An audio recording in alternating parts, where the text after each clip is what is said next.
बच्चों आज हम कहानी पढ़ेंगे बंदर और मगरमच्छ की, है ना। बंदर और मगरमच्छ की, ठीक है। नदी किनारे पेड़ पर रहने वाले बंदर का,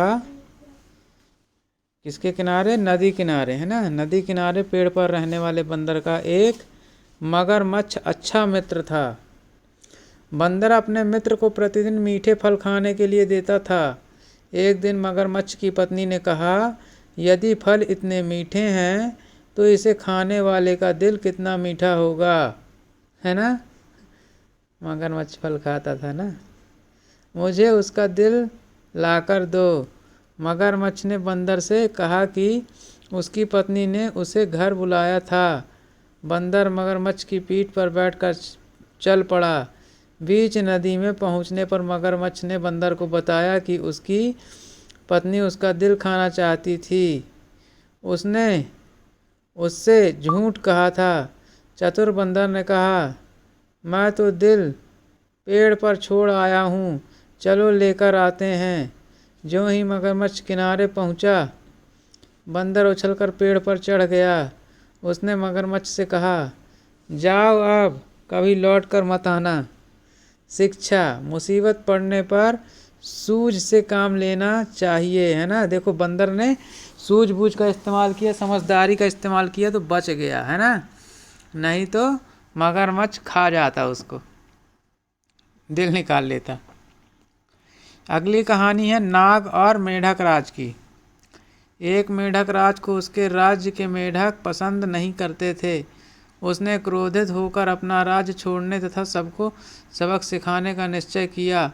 उसने एक नाग से जाकर अनुरोध किया कि वह उसके परिवार को छोड़कर सभी को खा ले। नाग राजी हो गया। वह वहीं आकर रहने लगा और मेढकों को धीरे धीरे खाने लगा। सभी मेढकों को खाने के बाद भी नाग भूखा था। उसने मेढक राज से कहा, मैं अब यहीं रहूँगा। यदि मुझे हर दिन मेढक नहीं मिलेगा तो मैं तुम्हारे परिवार को ही खा लूँगा। मेढक राज डर गया। उसे अब अपनी भूल का एहसास हुआ। प्रतिदिन एक मेढक वह नाग को देने लगा। जब और मेढक नहीं बचे तब उसने नाग से कहा कि वह दूसरे कुएं से मेढक लाने जाएगा। यह कहकर वह चला गया और फिर कभी लौटकर वापस नहीं आया। शिक्षा यह मिलती है कि शत्रु से सहायता लेने पर पछताना ही पड़ता है, इसलिए शत्रु से कभी भी मदद या सहायता न लें। चलिए अगली कहानी है कुम्हार की कहानी, ठीक है। एक बार एक कुम्हार पैर में ठोकर लगने से मिट्टी के बर्तनों पर गिर पड़ा। बर्तन के टुकड़ों से उसके चेहरे पर बहुत चोट आई। जख्म गहरे थे, ठीक तो हो गए पर निशान रह गए। गांव में एक बार भयंकर अकाल पड़ने से वह दूर देश जाकर राजा की सेना में झूठे बहादुरी के किस्से सुनाकर भर्ती हो गया। एक दिन राजा ने उसे देखा। उसके चेहरे के निशान से राजा ने उसे एक महान योद्धा समझ लिया।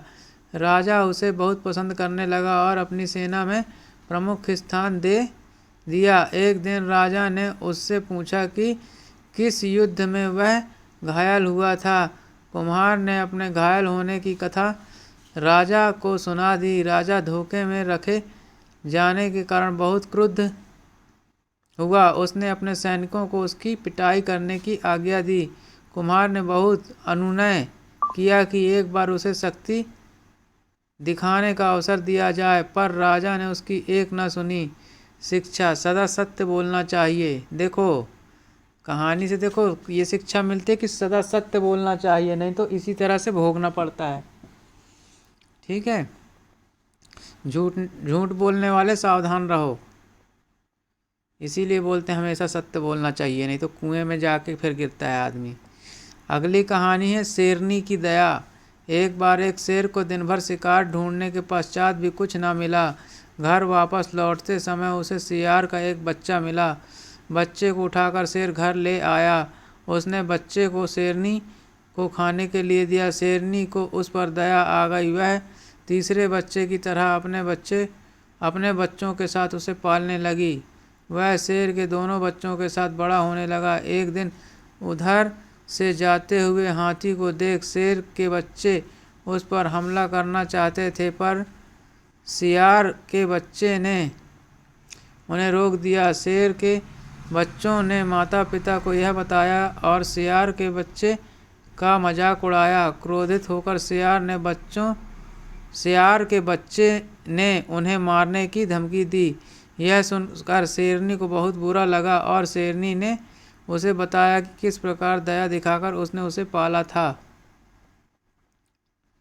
है ना। बच्चों को पता चलने से पहले ही शेरनी ने उसे भाग जाने की सलाह दी। मुसीबत देख सियार का बच्चा भाग गया। यहाँ पर शिक्षा यह मिलती है कि जन्मजात गुण परिवर्तित नहीं होते, है ना। मतलब जो सियार है वो कभी शेर नहीं बन सकता और शेर जो है वो सियार नहीं बन सकते। मतलब जन्मजात जो है वो चीज़ रहती है ना। जन्मजात गुण कभी बदल नहीं सकते, परिवर्तित नहीं होते हैं, ठीक है।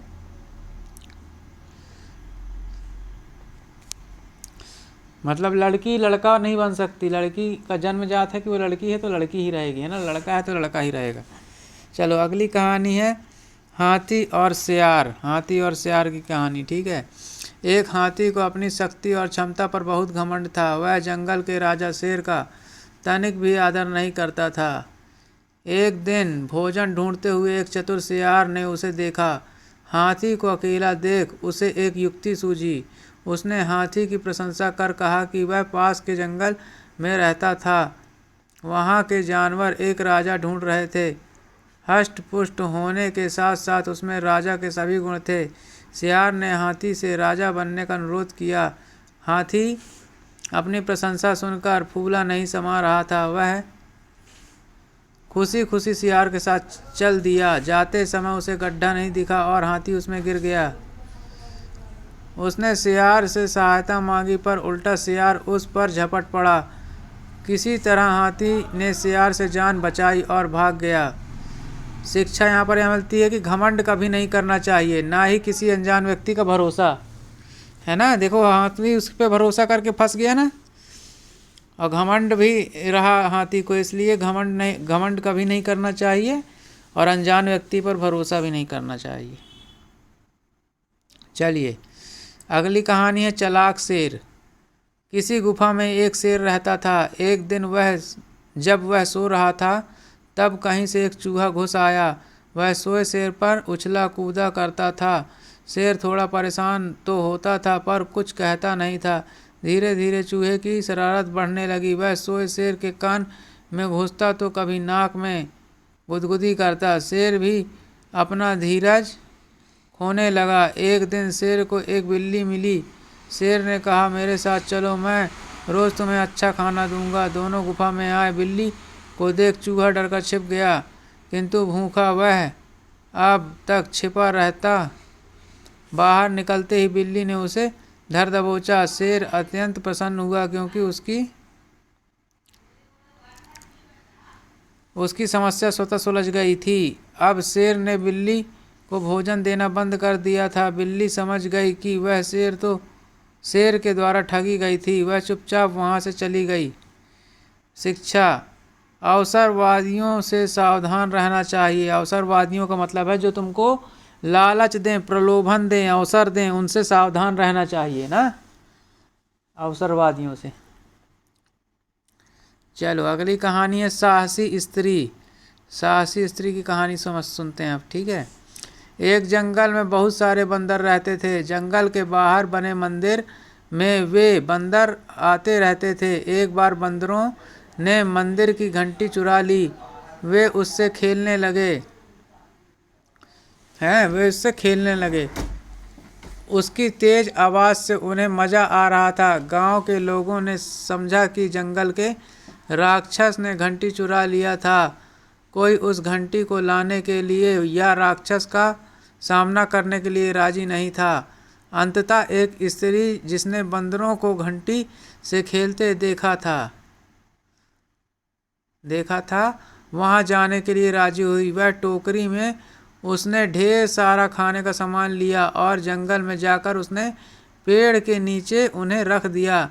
बंदर घंटी लेकर नीचे आए और उन्हें खाने लगे। स्त्री ने अवसर देखकर चुपचाप घंटी उठाई और वापस आ गई। राजा के पास स्त्री के साहस भरे कार्य का समाचार पहुंचा। राजा ने उसकी भूरी भूरी प्रशंसा करी और उसे पुरस्कृत किया मतलब पुरस्कार दिया। जैसे हमको शील्ड मिली है वैसे उनको भी पुरस्कार दिया गया ना, शील्ड वगैरह जो भी है।